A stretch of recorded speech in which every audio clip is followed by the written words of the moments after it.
Hello students, আমাদের চ্যানেলে তোমাদের সকলকেই স্বাগতম। আজকের ক্লাসে আমরা ক্লাস 7 এর রায় ও মার্টিন 2024 প্রশ্নবিচিত্রার পরিবেশ ও বিজ্ঞানের সেকেন্ড ইউনিট টেস্টের 7 নম্বর স্কুলের প্রশ্নোত্তরগুলি করব। পরিবেশ ও বিজ্ঞানের আগের স্কুলের প্রশ্নোত্তরগুলি তোমরা যদি দেখে না থাকো তাহলে অবশ্যই আমাদের চ্যানেলে গিয়ে দেখে নিও। নিচে ডিসক্রিপশনে লিঙ্ক আমি দিয়ে রাখলাম। আর তোমরা যদি আমাদের চ্যানেলে নতুন হয়ে থাকো তাহলে চ্যানেলটিকে সাবস্ক্রাইব করে পাশে থাকা বেল আইকনটি অলে প্রেস করে রেখো। তাহলে পরে ক্লাসের ভিডিওগুলি আমি আপলোড করলেই তোমাদের কাছে নোটিফিকেশন পৌঁছে যাবে। তাহলে শুরু করা যাক। 7 নম্বর স্কুলের ফিজিক্যাল সায়েন্সের মধ্যে আছে নিচের প্রশ্নগুলির সঠিক উত্তরটি নির্বাচন করে পূর্ণবাক্যে লেখো। 1 নম্বর প্রশ্ন হলো চৌম্বক দৈর্ঘ্য সমান সমান চৌম্বকটির জ্যামিতিক দৈর্ঘ্য গুণিত ড্যাশ। এর উত্তর হবে 0.85। 2 নম্বর প্রশ্ন হলো তারের পাক সংখ্যা বাড়লে তড়িৎ চৌম্বকের শক্তি। এর উত্তর হবে বাড়ে। 3 নম্বর প্রশ্ন হলো আকাশের রংধনু আসলে সূর্যের সাদা আলোর। এর উত্তর হবে বিচ্ছুরণের ঘটনা মাত্র। 4 নম্বর প্রশ্ন হলো সমতল আয়নার সঙ্গে 30 ডিগ্রি কোণে আলো আপতিত হলে প্রতিফলন কোণের মান হবে। এর উত্তর হবে 60 ডিগ্রি। 5 নম্বর প্রশ্ন হলো তড়িৎ বর্তনী গঠনের জন্য কোনটি প্রয়োজনীয় নয়।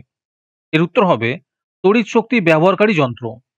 তোমাদের মধ্যে থেকে যে কোনো 10 জন আজকের ক্লাসের পিডিএফটি ফ্রিতে পেতে পারো। তার জন্য তোমাদের এই ভিডিওতে লাইক, সাবস্ক্রাইব এবং একটি সুন্দর কমেন্ট করতে হবে।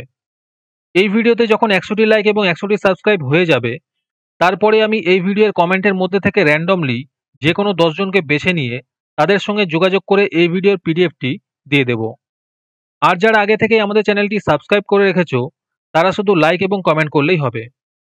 আর বাকিরা এই পিডিএফটি 3 টাকা দিয়ে আমাদের হোয়াটসঅ্যাপ নাম্বার 7501121499 যোগাযোগ করে নিতে পারো। তারপরে 2 নম্বরে আছে নিম্নলিখিত প্রশ্নগুলির উত্তর দাও। 1 নম্বরে আছে শূন্যস্থান পূরণ করো। প্রশ্ন হলো দণ্ডচুম্বকের ঠিক মাঝখানের অঞ্চলকে ড্যাশ বলা হয়। এর উত্তর হবে উদাসীন অঞ্চল বলা হয়। 2 নম্বর প্রশ্ন হলো তড়িৎ চুম্বকের দুটি ব্যবহার লেখো। এই প্রশ্নোত্তরগুলি আমি তোমাদের দেখিয়ে দিচ্ছি, তোমরা দেখে দেখে নোট ডাউন করে নিও।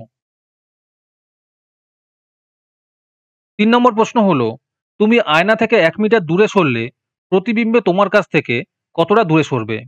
এর উত্তর হবে 2 মিটার। 4 নম্বর প্রশ্ন হলো একটি চৌম্বকের জ্যামিতিক দৈর্ঘ্য 15 সেমি হলে তার চৌম্বক দৈর্ঘ্য কত হবে। এর উত্তর হবে 12.75 সেমি।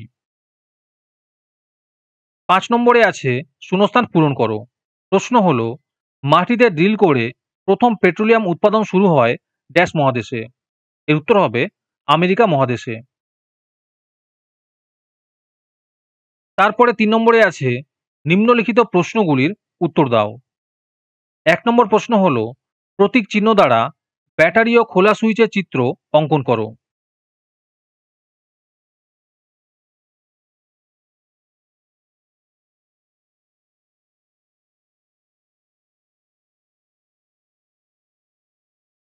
দু নম্বর প্রশ্ন হলো তড়িৎ চৌম্বক কাকে বলে আর এর সাথে আছে এলইডিতে কোন শক্তি কোন শক্তিতে রূপান্তরিত হয়।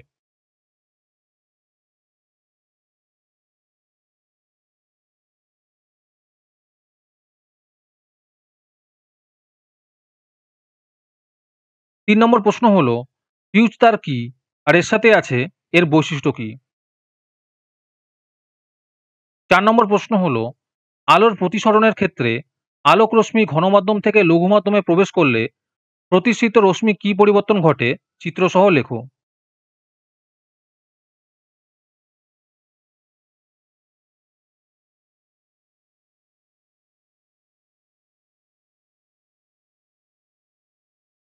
5 নম্বর প্রশ্ন হলো পায় শক্তি কি আর এর সাথে আছে এর একটি সুবিধা লেখো।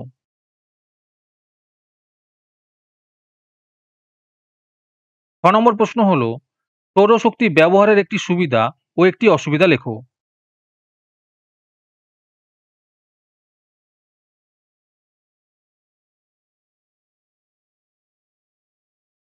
তারপরে লাইফ সায়েন্সের মধ্যে আছে নিম্নলিখিত প্রশ্নগুলির সঠিক উত্তরটি নির্বাচন করে লেখো। 1 নম্বর প্রশ্ন হলো কিশমিশকে জলে ভিজিয়ে রাখলে ফুলে ওঠে। এটি এক ধরনের। এর উত্তর হবে অভিস্রবণ। 2 নম্বর প্রশ্ন হলো কাণ্ডের যে জায়গা থেকে শাখা বা পাতা বেরোয় সেই জায়গাটি হলো, এর উত্তর হবে পর্ব। ৩ নম্বর প্রশ্ন হলো, ফুলের যে অংশটি ফলে পরিণত হয় সেটি হলো, এর উত্তর হবে ডিম্বাশয়।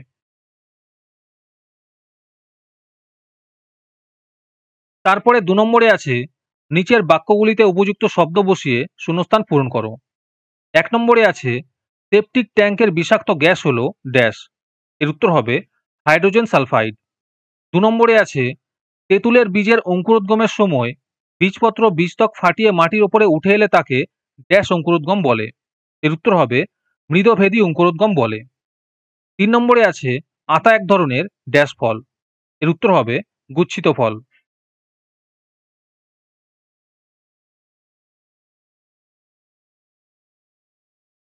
৪ নম্বরে আছে, চারা গাছের কাণ্ড তৈরি হয় ভ্রূণের ড্যাশ অংশ থেকে, এর উত্তর হবে ভ্রূণমুকুল অংশ থেকে। তারপরে ৩ নম্বরে আছে, নিম্নলিখিত প্রশ্নগুলির উত্তর দাও। ১ নম্বর প্রশ্ন হলো, পুকুরের বা নদীর মাছেরা তাদের দেহে জলের পরিমাণ কিভাবে স্বাভাবিক রাখে? ২ নম্বর প্রশ্ন হলো, স্বপরাগযোগ বা ইতর পরাগযোগের সংজ্ঞা দাও।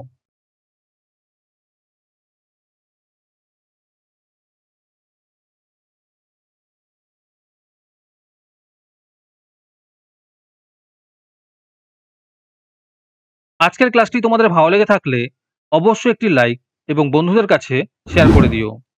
পরের স্কুলগুলির প্রশ্নোত্তরের ভিডিও তাড়াতাড়ি পেতে চ্যানেলটিকে অবশ্যই সাবস্ক্রাইব করে রেখো। তাহলে দেখা হচ্ছে পরের ক্লাসে।